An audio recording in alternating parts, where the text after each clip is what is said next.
नमस्कार मंडळी, सगळ्यांचं स्वागत आहे. तर टोमॅटोसाठी आपण घेतली सरी वडून, तर तुम्हाला दाखवतो आज सरी कशी निघाली आणि किती बेड निघालीत आणि किती बेड काढलेत ती आणि आम्हाला किती लावायचे ती. तर चला व्हिडिओ शेवटपर्यंत बघा आणि सरी कशी निघाली ती सांगा बरं का. आपल्याला बेड मारा म्हणजे आता मल्चिंग करायचं उद्याच्याला, तर चला तोपर्यंत लाईक करून घ्या आणि पेजला फॉलो करून घ्या. यूट्यूबवर बघत असेल तर आपल्या चॅनलला सबस्क्राईब करून घ्या. हे बघा इथं आडवं पण मारलं बरं का. त्यांनी म्हणलं होतं ना गं आपल्या सरळमध्ये असं उभंच राहू द्या, परंतु म्हणले कसं आहे की लाकडं बिकडं तुम्हाला रावायला फायद्याचं होईल किंवा भिजवायचं असेल सरीनं खालून तर फायद्याचं होईल. म्हणजे कधी कधीचं पाणी सोडायचं असेल तर बघा आता आपण बेड मापून घेऊ. पहिले तर 1 2 3 4 5 6 7 8 9 10 11 12 13 14 15 आणि 16 बेड निघाले मित्रांनो.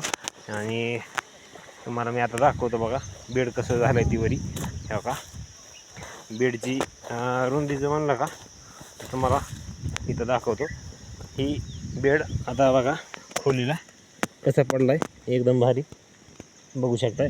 आणि हे ह्याचं इथलं अंतर, ती इकडल्या बेडचं इथलं अंतर ही 4 फूट आहे मित्रांनो.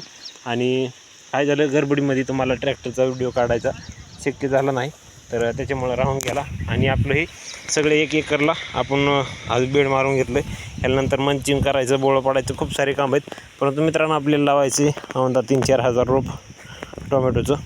आणि तेवढं रोप लावून मित्रांनो खालून आपली शेत रिकामं राहणार आहे. अजून एकरभर ह्याला बेड मारले आपण क्षेत्राला, तर अर्धा एकर लावायचं टोमॅटो. अर्धा एकर आपल्याला बेडवरच आपली सोयाबीन पण लावून घ्यायची. त्यासाठी आता ही नळी आपली बोरची असते का लोखंडी, ती ह्याच्यावर अशी फिरवायची, वाढायची, म्हणजे ही शाप होतं आहे आपल्याला लावण्याकरता. आणि दोघा जणांनी दोन्हीकडून दोरे लावायच्या आणि अशी टिकून घ्यायची लांबणीची आणि अशी वडीत राहायचं. ही एकदम शाप होऊन जाते. तर लोखंडी नळी वडल्यानंतर तुम्हाला